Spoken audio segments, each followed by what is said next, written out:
Allez, on va essayer donc de répondre à la question de Chantal avec Jean. Jean, comment on choisit son distributeur d'électricité? Parce qu'alors avant, il y avait un monopole en France, hein, c'était EDF, je crois, je ne dis pas de bêtises. Et maintenant, il y en a plein. Alors, EDF doit exister depuis 70 ans, ou à peu près, depuis 1945. D'accord. Et c'est la référence de prix, puisque c'est un prix dit réglementé. Donc, le tarif publié, le tarif réglementé et distribué est accessible chez EDF et uniquement chez EDF. D'accord. Et les autres fournisseurs alternatifs font des propositions qui sont toujours comparatives au tarif réglementé.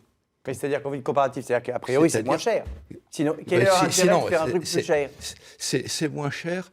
D'une manière générale, c'est moins cher parce qu'on n'aurait aucun intérêt à aller chez le fournisseur alternatif. Sauf que chacun fait un petit peu son business. Et les fournisseurs alternatifs proposent des contrats de durée avec des prix fixes sur 1, 2 ou 3 années. Donc, quand vous souscrivez un contrat sur 3 ans, le risque commercial, le risque économique, il est chez le fournisseur, il n'est plus chez vous. Si le tarif réglementé augmente, vous ne le verrez pas passer, parce que c'est le fournisseur qui prend le risque. Et quel est notre intérêt du coup d'aller chez EDF? Excusez-moi, mais... D'abord, EDF pratique toujours le tarif réglementé, mais il pratique aussi le tarif marché. D'accord. Oui. Alors, donc, vous savez ce que c'est que le tarif marché? On va essayer de bien fixer le truc. Alors, en gros, parce que là, on ne répond pas à Chantal. La question de Chantal, c'est comment est-ce qu'on fait... Le tarif réglementé, oui. Il est pratiqué par EDF et uniquement par EDF, fournisseur historique. Ça, j'ai bien compris, mais la question, c'est de savoir... Mais ça, c'est pas le moins cher. Voilà, la question... C'est pas nécessairement le moins cher, c'est pas nécessairement le plus cher. Ah bon? Et ça, non, parce que les fournisseurs historiques vous proposent un contrat de durée, c'est-à-dire à un prix fixe pendant 1 an, 2 ans ou 3 ans. Oui, mais l'électricité... Et vous savez, vous saurez au terme du contrat si vous avez fait le bon choix ou pas, suivant que le tarif réglementé aura évolué à la hausse ou pas. Mais vous avez déjà vu un tarif réglementé qui évolue à la baisse, vous, sur EDF? Ah, en gaz, oui. En électricité, pas vraiment. Mais oui, gaz, donc oui. du coup, il n'y a pas trop de risque à se dire je m'engage sur 1 an, sur 2 ans ou sur 3 ans. Mais en théorie, ça va faire que monter. Par contre, la hausse du prix réglementé, je l'ignore sur 3 ans. Oui, mais si je souscris un contrat à prix fixe sur 3 ans, je sais ce que je vais payer pendant 3 ans. Justement, c'est ce que je dis. Donc, il vaut mieux prendre ça que de se mettre sur un tarif réglementé qui pourrait bouger tous les mois. Ça dépend à quel prix on traite, un prix fixe 3 ans. Il peut être plus cher que le tarif réglementé aujourd'hui. Ah oui, mais alors, s'il est plus cher, quel est mon intérêt? Non, mais il est plus cher aujourd'hui, mais peut-être pas demain. Ah oui, c'est un pari, en fait. C'est un peu comme les assurances. L'évolution du prix de l'électricité dans les 3 ans à venir, moi, je l'ignore.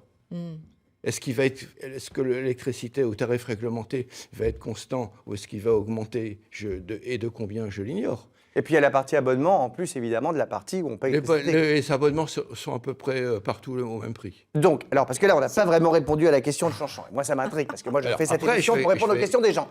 Donc comment je réponds à la question de Chanchant? Chantal, on ne se connaît pas, mais... Après je vais sur les comparateurs qui sont disponibles sur Internet, qui donnent des variations des économies disponibles, positives ou négatives, par rapport au tarif réglementé. Oui, mais j'imagine, je me fais encore le consommateur qui après va vous appeler à l'UFC que je dire, je suis pas content. Bon, bref. Vous avez l'habitude maintenant, depuis le temps que ça existe, ces différents fournisseurs d'énergie. J'imagine qu'il y en a qui sont plus souvent susceptibles de faire un peu des arnaques, ou entre guillemets pas des arnaques, mais où on s'est aperçu que c'était moins rentable avec le temps. Donc aujourd'hui, Chantal, qu'est-ce qu'elle doit faire? Est-ce qu'elle doit aller sur Internet, regarder un comparateur sur Internet? Mais peut-être que le comparateur ne va pas me dire qu'en fait, ce monsieur-là, il a souvent des pannes d'électricité, je ne sais pas quel est le fournisseur, celui-là, le service n'est pas terrible. Donc, est-ce que vous avez un conseil précis? Je ne sais pas, donnez-moi 3 marques super qui vous viennent à l'esprit. Alors, je vais m'abstenir de recommander tel fournisseur. D'accord. Alors, donnez-moi une façon d'être sûr que je choisis bien. Hein? Chantal, c'est pour toi. Comment je fais pour bien choisir? Eh bien, si vous avez peur du risque, vous restez au tarif réglementé. Si vous êtes un petit peu plus dynamique, vous allez sur le marché.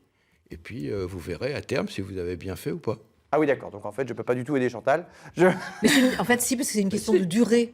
Mais c'est une Il question ne faut pas de- regarder que le prix. Non, mais Il d'accord, faut mais ce que je regarder veux la dire- ce que durée je de veux dire, l'abonnement. c'est- Est-ce qu'il n'y a pas des fournisseurs où on sait que c'est dangereux d'y aller et qu'on dise à Chantal, surtout, ne Des prenez pas un escrocs. tel.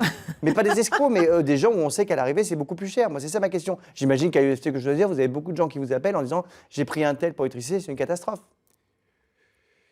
Bon, en matière de tarifs, en matière de services. Bah oui, peut-être, mais du coup, oui. mais du coup, tout est lié.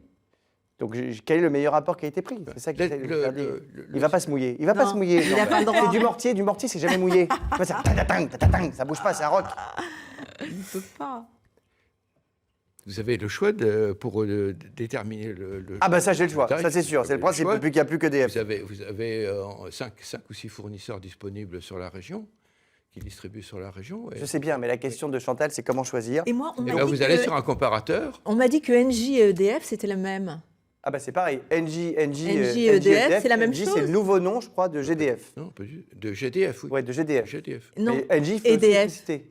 Non, EDF. pas les c'est mêmes. EDF EDF. l'appelle toujours EDF. Voilà. Et NJ, c'est pas EDF. Non, C'est GDF. c'est C'est GDF. Mais en fait, EDF c'est et ex- GDF, c'était GDF, deux c'est entités compliqué, en différentes. fait. c'est l'électricité, ex-GDF hein. Suez. Voilà. Ah Mais oui, là où c'est c'est troublant, gaz. là où c'est troublant, Lily, c'est que GDF, qui est devenu NJ, maintenant a rajouté des contrats d'électricité en plus du gaz. Donc vous pouvez aussi passer Ah. par, Ah oui. par l'ancien GDF, par NJ, C'est pour ça, faire, c'est pour ça que je trouvais pour ça faire le gaz. troublant. Oui. Bon, mais en gros, Chantal, il faut aller sur Internet, regarder un comparateur de prix. Oui. Et il ne faut puis pas essayer- regarder que les prix, il faut Voilà. garder le temps durée. d'abonnement. Et la qualité de Ça. service, allez voir sur les forums, la qualité de service, ce qu'on peut faire. Bon, alors une précaution quand même. Oui, quand même, même. un conseil. Jean, merci. C'est que certains fournisseurs font de la publicité, c'est leur boulot, c'est normal, et ils annoncent une économie disponible exprimée en pourcentage. Par exemple, si vous venez chez nous, vous allez Ah oui. économiser Vous allez faire 20% de votre facture. Ouais. notre électricité, on vous la vend à 8% moins cher qu'un tel. D'accord. Or, je signale que dans le prix de l'électricité, il y a, dans le prix qui nous est facturé par notre fournisseur, il y a 45% qui est appelé par le transporteur, Oui. qui est Enedis, et il y a 55% approximativement qui est l'électron. Ah, vous voulez Quand- donc dire qu'en fait, les 8% Alors, quand ne on sont annonce que sur les 8% 55%. d'économie, Ah oui. reste à savoir si c'est en bas de la facture ou si c'est sur la partie de l'électron. Eh oui, parce que 8%, 55%, ça ne fait Ça plus fait que pas pareil. 4,7%. Ça fait pas pareil. À peu près. Hein, Donc voilà. c'est un conseil Ça- eh oui. que Évidemment. je tiens à préciser. Merci. Alors,